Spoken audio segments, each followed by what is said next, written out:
Paz do Senhor, irmãos. Hoje nós iremos estudar a lição de número 5, que tem como tema uma igreja cheia de amor. Então, a palavra-chave que define essa nossa lição é amor. E o que significa amor? Pesquisando no dicionário online de português, a gente percebe que amor é um sentimento que faz com que uma pessoa queira o bem da outra, que faz com que uma pessoa cuide da outra, proteja a outra, tenha compaixão da outra e queira estar com a outra. Então, uma igreja cheia de amor, ela cuida, protege, zela pelo bem-estar dos necessitados, pelo bem-estar dos injustiçados. O texto áureo nos diz: E era um o coração e a alma da multidão dos que criam, e ninguém dizia que coisa alguma do que possuía era sua própria, mas todas as coisas lhe eram comuns. Atos, capítulo 4, versículo 32. Essa parte eu fiz questão de sublinhar, e era um o coração e a alma. Isso aqui, irmão, diz respeito à comunhão, diz respeito à unidade interna. Eles eram um só coração, uma só alma. Então, eles eram uma só vontade. Era um só sentimento. Então, isso aqui diz respeito a uma grande comunhão, uma extraordinária comunhão. E mais da frente diz assim: Ninguém dizia que coisa alguma dos que possuía era sua própria, mas todas as coisas eram comuns, lhes eram comuns. Então aqui está falando da questão da partilha, do compartilhamento dos seus bens, das suas coisas. Não existia ali a questão da individualidade. Pelo contrário, tudo que eles tinham era compartilhado com os mais necessitados. Então a gente percebe que esse compartilhamento ele não era por obrigação ou por imposição, mas era por amor, era por voluntariedade. E isso só é possível quando há o amor, quando existe o amor. A verdade prática nos diz que o amor é o elo que mantém a unidade da igreja local. Sem o amor não existe relacionamento cristão saudável. Então, o amor, ele permite com que dentro da igreja seja criado um relacionamento cristão saudável. Sem o amor não existe esse relacionamento saudável. Então, essa unidade, essa comunhão só é possível através do amor. Leitura bíblica em classe encontra-se em Atos, capítulo 4, do versículo 32 ao 37. Introdução. Nessa lição veremos como o amor de Deus se manifesta numa igreja genuinamente cristã. Mas o que significa igreja genuinamente cristã? Uma igreja genuinamente cristã é uma igreja que não vive de engano, não vive de máscara, mas é uma igreja que ela põe em prática aquilo que ela fala. É uma igreja que vive o que prega. É uma igreja que não fica só em palavras, não fica só apenas no que é pregado. Até porque senão, se a gente não tiver cuidado, a gente começa a entrar num cenário de hipocrisia. Pregar e não viver o que prega, isso não traduz uma igreja genuinamente cristã, porque a igreja genuinamente cristã, ela vive o que prega. Não é apenas o que é falado, ou seja, não é apenas só falácia, mas é algo que é vivido diariamente, constantemente, que é vivido cotidianamente. Então, uma igreja genuinamente cristã, ela capacita, ou melhor, o amor, ele capacita a igreja a enxergar os mais necessitados e a buscar caminho para suas carências, para que suas carências sejam atendidas. Então, é preciso dizer que o amor de Deus, ele é um amor ativo. Não é um amor passivo, mas é um amor ativo. Então, o amor de Deus, ele nos impulsiona a buscar soluções, nos impulsiona a agir em favor dos mais necessitados e dos injustiçados. Esse amor, ele não é um mero sentimento humano. Então, ele passa de uma ação teórica para uma ação prática. Ou seja, não é simplesmente um sentimento humano. Ele é uma ação concreta, prática. Ele é uma ação que busca solucionar, que busca agir de forma a solucionar os problemas sociais, a solucionar os problemas de injustiça, a solucionar os problemas dos necessitados.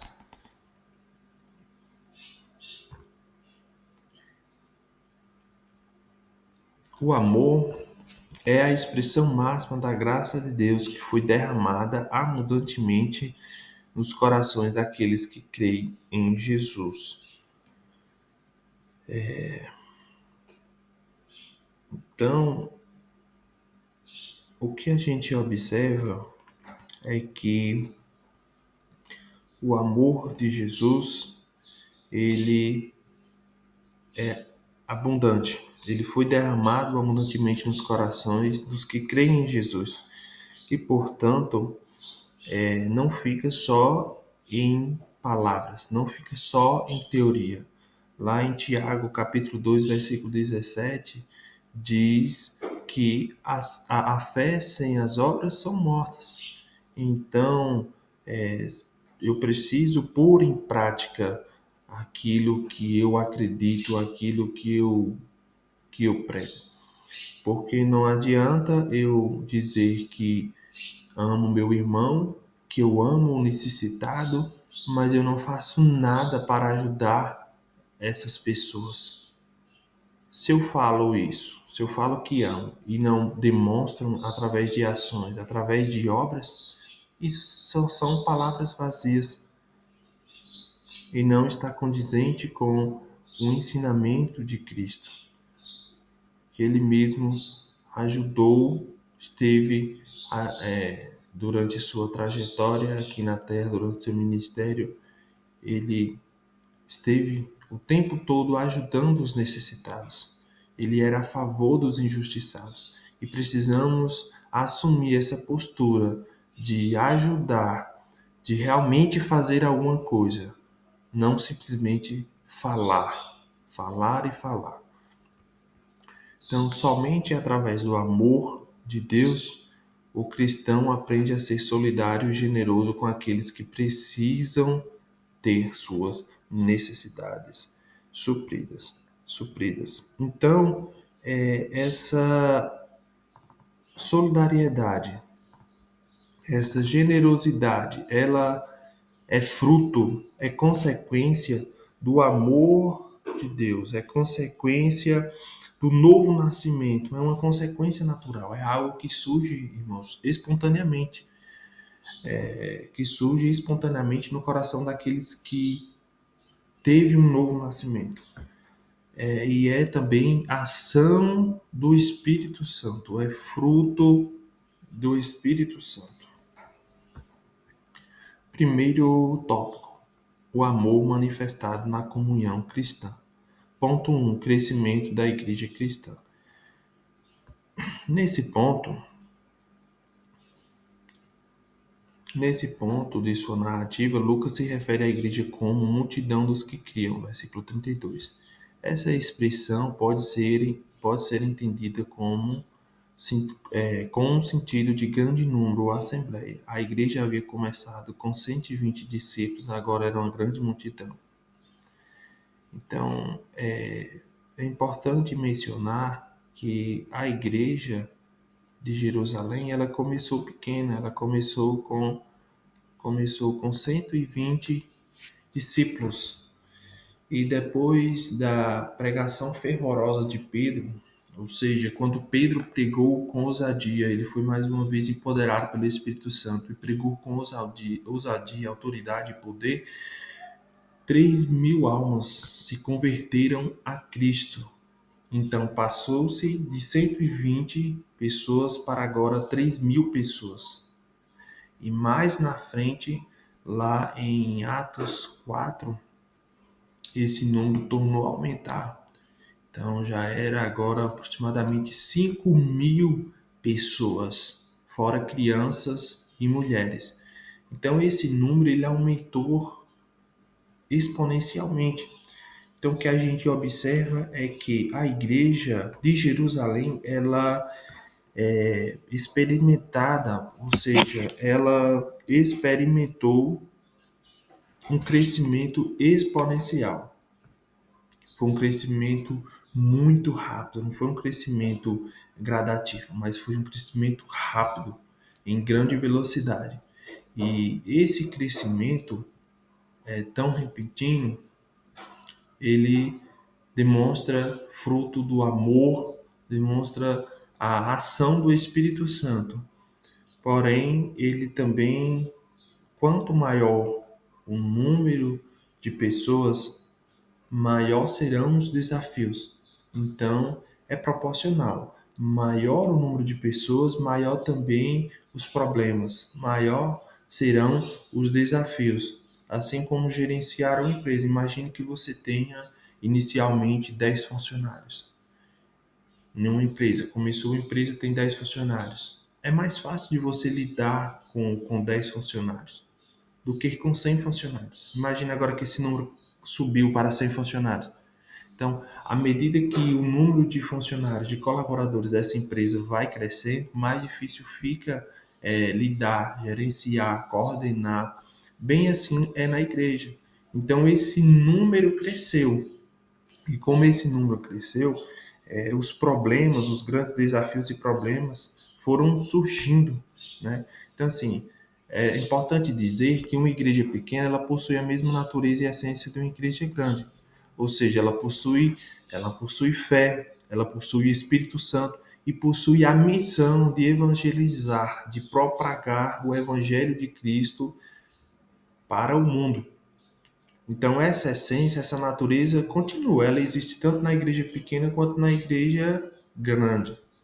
Porém, os desafios, eles são maiores proporcionalmente ao número de pessoas. Quanto maior for o número de pessoas, maior será o desafio. Então, assim como uma igreja grande, uma pequena também enfrenta seus problemas e desafios. Contudo, os desafios e problemas de um grande povo são maiores em proporção em relação a uma pequena. Eles se tornam mais complexos e, portanto, mais desafiadores.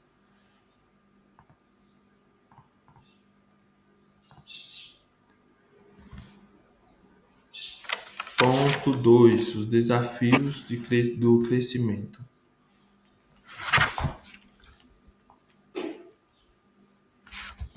Assim, vimos a igreja de Jerusalém crescer em escala geométrica, aquilo que eu falei, a igreja ela cresceu de forma exponencial, de forma geométrica, muito rápido. Ela não apenas era um crescimento que se multiplicava, ela se multiplicava e com isso os desafios também eram maiores. Com essa igreja, que até pouco tempo não passava de um pequeno número, se comportaria com um novo formato adquirido. Ela manteria a unidade em meio à complexidade? Então, como é que essa igreja ela se comportaria? Qual seria a sua conduta? Qual seria a sua reação a esse novo formato adquirido? A esse novo grande número de discípulos, esse novo grande número de convertidos? Será que essa igreja ela manteria a unidade em meio à complexidade? Porque, irmãos, tem que levar em consideração que os desafios eram maiores, o nível de complexidade era maior. Porque imagine você, por exemplo, a questão da organização, a questão da distribuição de alimentos. a organização dos serviços, porque quando a igreja iniciou, ela tinha 120 discípulos. Então, com esse número pequeno de pessoas, era possível que os apóstolos mesmo cuidassem tanto da parte material quanto da parte espiritual. Então, a questão da distribuição de alimentos, da organização das pessoas, da população, eles mesmos poderiam fazer.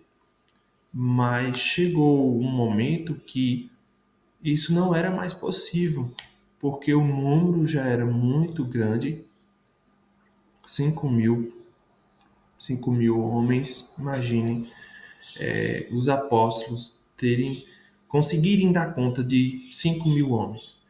E aí então é nesse momento que surgem aí a questão do compartilhamento de funções, ou seja, da atribuição, da delegação de funções a determinados grupos de pessoas. E aí que surge então o ministério diaconal, ou seja, os diáconos, e muitos estudiosos consideram que foi aí que surgiram os diáconos. Eles nasceram com o intuito de auxiliar nas necessidades materiais. Então, enquanto os diáconos eles auxiliavam ali nas necessidades materiais, na distribuição de alimentos, na organização, tinha um grupo específico para essa função, enquanto que os apóstolos eles ficavam concentrados na questão da oração, na questão do ensino da palavra. Então, chegou um momento que precisou rever-se essa logística, porque já não era mais possível que os apóstolos conseguissem dar conta de tudo isso. Então, entra essas complexidades, os desafios são maiores, porque entra a questão da distribuição de alimentos, o número de pessoas né, aumentou, então o número de necessitados vai aumentar também. Tem a questão da organização dos serviços, precisa destinar pessoas para desempenhar determinadas funções. Entra a questão da manutenção da comunhão. Como que você vai manter a comunhão com um número tão grande de pessoas? E nesse sentido, é nesse sentido que surge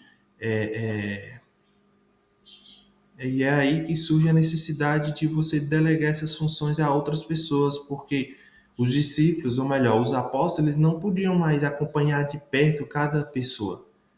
Ele já não podia mais acompanhar diariamente, saber o nome de cada uma delas e acompanhar constantemente. Então, houve-se a necessidade de dividir essa função com outras pessoas que tivessem o Espírito Santo e que fossem responsáveis para o cumprimento dessa missão.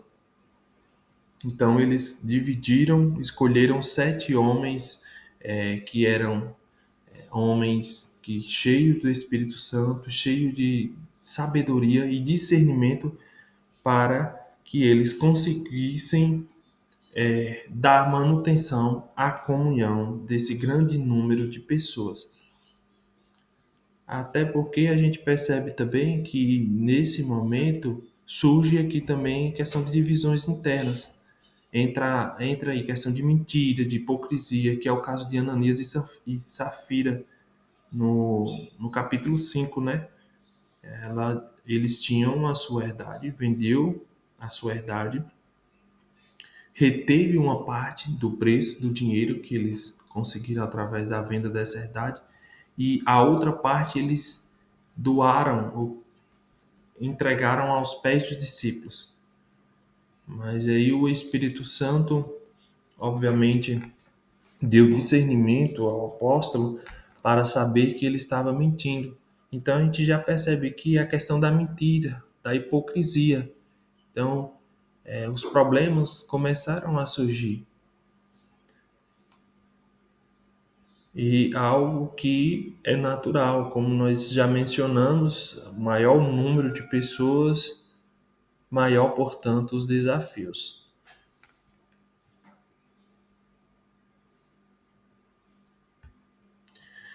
Agora, vale ressaltar que somente o amor poderia manter o elo fraterno entre os crentes. De fato, Paulo dirá que o amor de Deus foi derramado nos corações dos crentes pelo Espírito Santo. Então, irmãos, é só o amor de Cristo, só o amor de Deus poderia manter o elo fraterno entre os crentes, porque onde há muitas pessoas, há a questão da inveja, a questão de divisões internas, dissensões.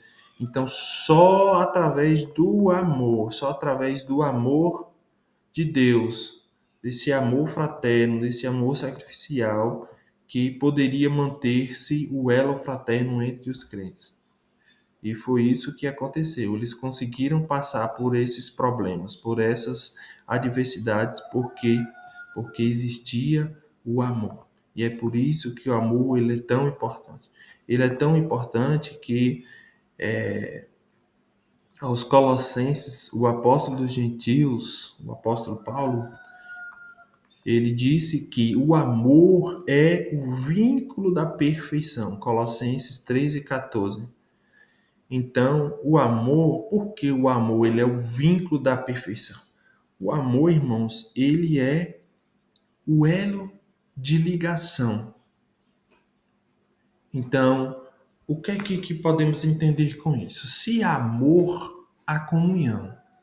Se há amor, há compaixão.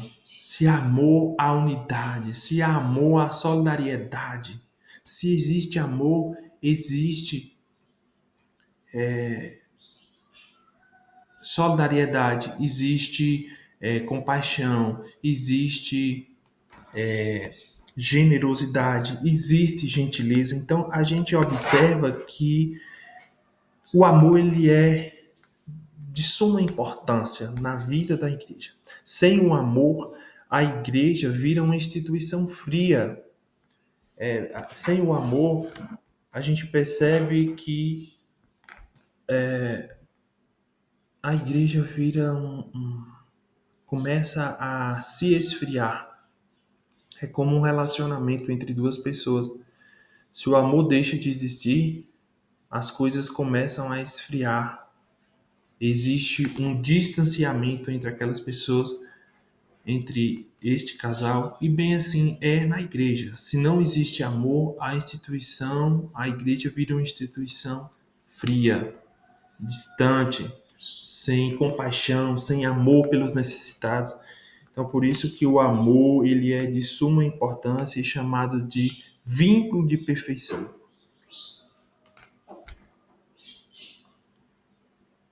Então, irmãos, é somente através do amor cristão, a igreja pode manter-se unida. Então, o amor ele promove essa união. Quando uma igreja se fragmenta e se divide, isso significa que o egoísmo tomou o lugar do amor em algum ponto. Então, sem o amor, ao invés de crescer, a igreja diminui. Sem o amor, aumenta as divisões. Quanto menor o nível de amor, menor será o nível de empatia e maior a probabilidade dessa igreja dar errado, de causar divisões internas, invejas, problemas que não será possível ser resolvido, solucionado se não existir o amor. Então, quando uma igreja é dividida, quando há divisões dentro da igreja, isso significa que o egoísmo tomou o lugar do amor em algum momento. Então, precisamos prestar atenção nesse detalhe. Ponto 3. A vida interior. A expressão era um coração e a alma, Atos 4:32. Então, isso daqui mostra a igreja em sua essência, revelando a sua união interna. Como eu mencionei lá no início, isso que demonstra uma extraordinária comunhão. Isso demonstra uma união interna, porque, de acordo com a Bíblia, coração, ele é o quê? Coração é a sede das emoções, da fé e da vontade. Já a alma na Bíblia representa o quê? Representa a mente. Representa sua mente, seus sentimentos e seu espírito. Então, aqui o que a gente observa é que era um coração, deixa eu marcar aqui para ficar mais fácil, um coração e uma alma. Então eles viviam como se fosse uma só pessoa, era um mesmo sentimento, eles tinham um alinhamento de propósito, eles viviam com um único objetivo, viviam focados em um único propósito. Então é como se fosse uma só pessoa.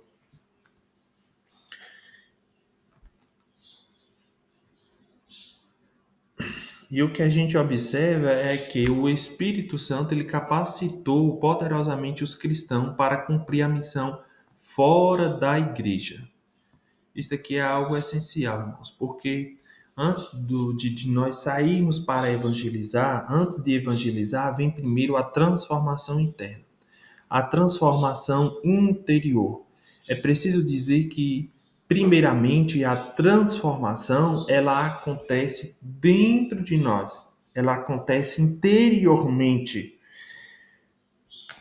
Essa transformação interior é que nos capacita para testemunhar fora da igreja. É por isso que eu marquei essa expressão fora da igreja. Porque essa transformação, ela primeiro acontece internamente. Então, ela acontece em nós, dentro de nós e depois por meio de nós. Então, essa transformação interior, essa transformação interna, ela nos capacita e nos torna aptos para testemunhar de Jesus Cristo fora da igreja. Ponto 2. O amor como manifestação da graça.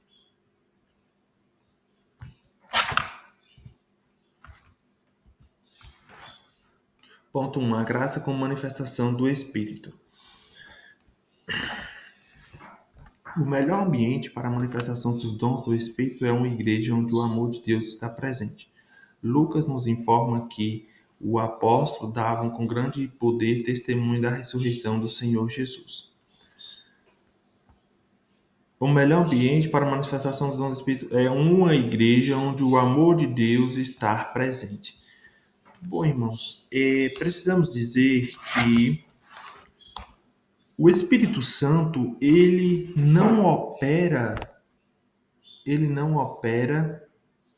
em qualquer lugar, não opera, ou seja, ele não opera em um ambiente onde não lhe é propício. Ele não opera onde há contenda, onde há divisões, onde há fofoca, onde há falta de perdão. O Espírito Santo não opera nesses ambientes. Mas, pelo contrário, o Espírito Santo, ele opera onde há amor, onde há compaixão, onde há fé, onde há liberação de perdão. É preciso dizer, então, que o Espírito Santo opera em um ambiente que lhe é propício. Um ambiente onde há liberdade, em um ambiente onde a igreja está banhada no amor cristão.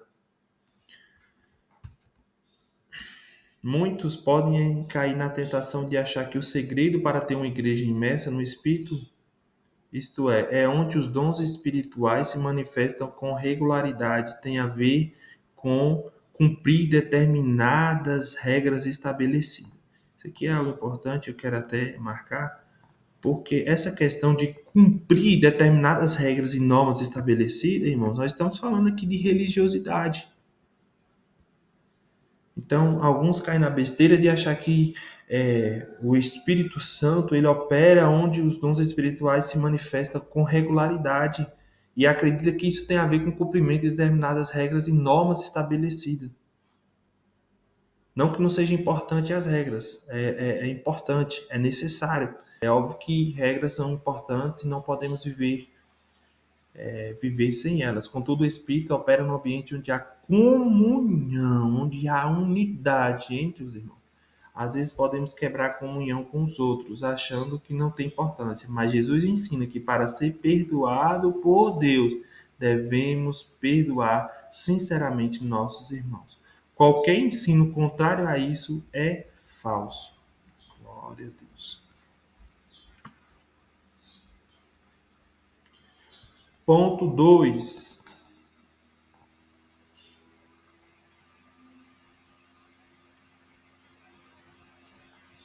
Ponto 2. A graça como favor imerecido. Bom, o que significa graça? Nós sabemos que graça é um favor imerecido. Graça significa um dom ou presente concedido por Deus. É um presente dado por Deus. Então, vamos falar desse aspecto da graça de Deus revelada nesse texto, na parte que ele diz: em todos eles haviam o que, irmãos? Abundante graça. Atos 4:33. Então, isso significa que a graça de Deus estava manifestada tanto nos apóstolos como em toda a igreja. Então, a abundante graça do Senhor, ou seja, a graça em grande número, em grande quantidade, ela foi manifestada tanto nos apóstolos como em toda a igreja. Então, esse texto ele não se encontra deslocado, mas é posto aqui com o propósito de mostrar a razão, o motivo daquele contagiante ambiente cristão. Então, é preciso lembrar que esse ambiente cristão contagiante, ele foi construído através da graça de Deus. Então, a graça de Deus é que tornou, é que gerava um ambiente cristão contagiante. A graça de Deus é que gerava o amor.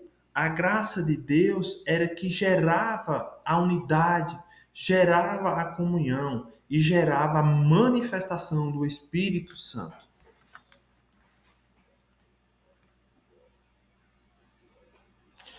Uma igreja de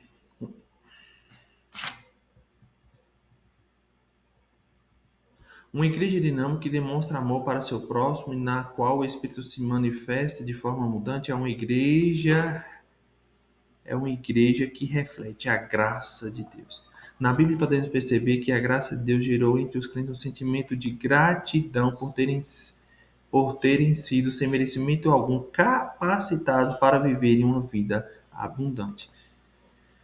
Então, esse sentimento de gratidão, irmãos, ele é um sentimento que existe dentro da igreja, ou melhor, uma igreja cheia do Espírito Santo, ou cheia da graça de Deus, ela entende, ela compreende que tudo que ela tem foi Deus que deu.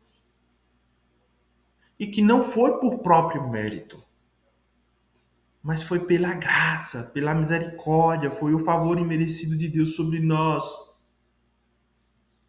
Então ela sabe que não foi por próprio merecimento, não foi por próprio mérito, mas foi a graça, a misericórdia de Deus. E é por isso que uma igreja cheia da graça de Deus, cheia do Espírito Santo, ela compreende e tem dentro de si esse sentimento de gratidão.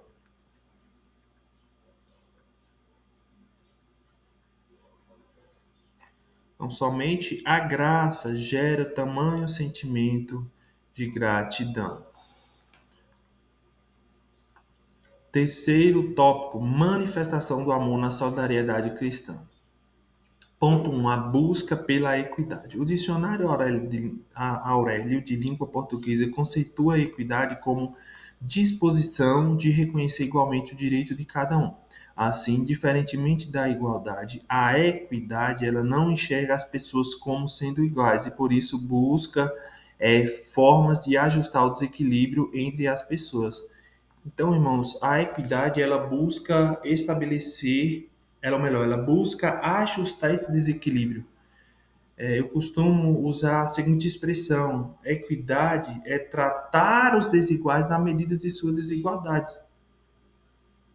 Por exemplo, uma pessoa que consegue se locomover normalmente e ela se depara diante de uma escada, uma pessoa cadeirante vai conseguir subir essa escada? Obviamente não.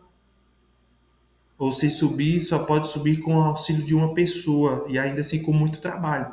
Então, uma forma de estabelecer equidade diante de um cenário como esse é, por exemplo, construir uma rampa. Porque se você construir uma rampa, assim como uma pessoa que consegue andar normalmente tem acesso àquele espaço, um cadeirante também vai ter acesso àquele espaço. E aí entra a questão da acessibilidade, né? Então você está estabelecendo aí a equidade, tratando os desiguais na medida de sua desigualdade. Eu não sei se os irmãos já se depararam com a seguinte imagem, onde três pessoas estão assistindo ou tentando assistir um jogo de futebol. Só que existe uma parede. E para a pessoa mais alta, ela consegue assistir sem o auxílio de uma bancada, sem o auxílio de algo alto para que ela possa subir. Já a pessoa mediana, ou seja, que não é tão alta assim, ela não consegue, fica ali nas pontinhas dos pés tentando enxergar depois do muro e não consegue. E o cadeirante piorou ainda mais. Como ele o seu ângulo de visão é bem baixo, ele não consegue visualizar. Então aí nessa imagem surgem os caixotes. E aí a gente observa que a equidade é justamente isso, é você ajustar essa questão do desequilíbrio. Então, para a pessoa mediana, você vai dar um caixote. Para a pessoa alta, não precisa nenhum caixote, porque ela já consegue enxergar sem a necessidade de um caixote. Então, você coloca um caixote para a pessoa mediana e dois caixotes para o cadeirante. E, obviamente, com a rampa, né? Porque senão ele não vai conseguir ter acesso. Então, isso sim é equidade. Então, o que a gente observa é que a igreja de Jerusalém, ela buscava a questão da igualdade. Ela tratava os necessitados, os injustiçados, de forma diferente. Então, em Jerusalém não havia nivelamento social, nem todos possuíam as mesmas condições. Havia pessoas mais abastadas e havia pobres também. Esses geralmente com maior número. Logo, a igreja demonstrou ser sensível a essa realidade, procurando tratar dessa situação, sendo solidária com a situação dos menos favorecidos.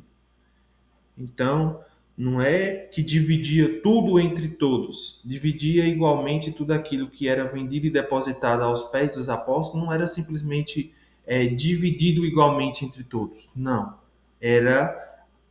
Eles trabalhavam com a questão da sensibilidade, da solidariedade, da generosidade. Então, eles eram solidários com a situação dos menos favorecidos. E aí, por isso que a igreja primitiva, a igreja de Jerusalém, ela buscava a questão da igualdade. Porque ela tratava os desiguais na medida das suas desigualdades. Então, a igreja de Jerusalém, ela não ignorou essa diferença, mas com solidariedade e generosidade ajudou os mais necessitados ou os menos favorecidos, promovendo assim a equidade social. Ponto 2. Propriedade e compartilhamento. Estudiosos observam que a igreja de Jerusalém vivia uma comunidade de compartilhamento, não de domínio. Isso aqui é importante. Vivia uma comunidade de compartilhamento, não de domínio. Os crentes mantinham a propriedade de seus bens, mas os disponibilizava conforme a necessidade de cada um. Por que eu falei que isso aqui é importante? Aqui entra a questão do compartilhamento e não do domínio. Porque, diferentemente do comunismo, que abole ou extingue a propriedade particular ou propriedade individual, nós observamos aqui que a igreja ela não forçava as pessoas a venderem tudo que tinha. Era algo que acontecia de forma voluntária, de forma espontânea. Então não existia pressão para que eles vendessem os seus bens e dividissem igualmente entre todos. Não. Era algo que acontecia, que fluía de modo natural, que fluía voluntariamente. Então, desse modo, eles compartilhavam tudo o que tinham. Isso pode ser observado Isso pode ser observado com Maria, mãe de João Marcos. Ela também pertencia à igreja de Jerusalém e, em vez de vender sua casa, pôs a serviço da igreja, transformando-a em casa de oração, onde a igreja se reunia. Então, aqui dá um exemplo claro de que as pessoas não perdiam simplesmente a sua propriedade particular. Ou melhor, alguns vendiam e outros, a título de exemplo, Maria, a mãe de João Marcos, oferecia a sua casa. Então a casa estava à disposição da igreja, estava a serviço da igreja, para a oração, para cultos de adoração ao Senhor. Era um momento onde a igreja se reunia. Então, a propriedade continuava sendo dela, mas tinha ali em seu coração a questão da solidariedade, a questão da generosidade, a questão de pôr à disposição os seus bens a serviço da igreja, a serviço do Senhor Jesus. Então, a prática da generosidade pode mudar de acordo com o tempo, lugar e circunstância. Contudo, o princípio que governa permanece o mesmo. Então, irmãos, eu fiz questão de marcar em vermelho aqui o princípio permanece, o mesmo, o princípio que governa permanece o mesmo, porque é preciso entender o seguinte: não é sobre ter ou não ter, é sobre estar disposto a disponibilizar, a compartilhar o que você tem, a compartilhar com os mais necessitados, com os injustiçados, aquilo que você tem. No caso de Maria, mãe de João Marcos, ela disponibilizou a sua casa. Então, que possamos estar com esse sentimento, que possamos estar disposto a compartilhar, a partilhar daquilo que Deus nos deu para ajudar os mais necessitados. Podemos fazer o bem a quem necessita de uma forma ou de outra. Ponto 3. Um exemplo de voluntariedade. O que significa o que significa voluntariedade? O que é voluntário? Nós sabemos que voluntário quer dizer livre ou de coração. É aquilo que você faz espontaneamente. Você faz de coração. Você faz livremente, sem imposição, sem obrigação, sem pressão. Então, Lucas destaca que os que possuíam herdade ou casas, vendendo-as, trazia o preço do que fora vendido e o depositava aos pés dos apóstolos. Eu gostaria de marcar essa expressão aqui e explicar para os irmãos o seguinte. Essa expressão, aos pés dos apóstolos, significa o quê? Isso aqui é um símbolo, representa, portanto, uma confiança e submissão à liderança espiritual. E por que eles confiavam tanto nos apóstolos? Eles confiavam porque havia transparência. Os apóstolos usavam aquele dinheiro, usavam aquele valor para ajudar os mais necessitados, para ajudar os órfãos, ajudar as viúvas. Ou seja, havia naquele ambiente a questão da transparência. E é importante dizer que onde não há transparência, não há confiança. Então, isso significa dizer que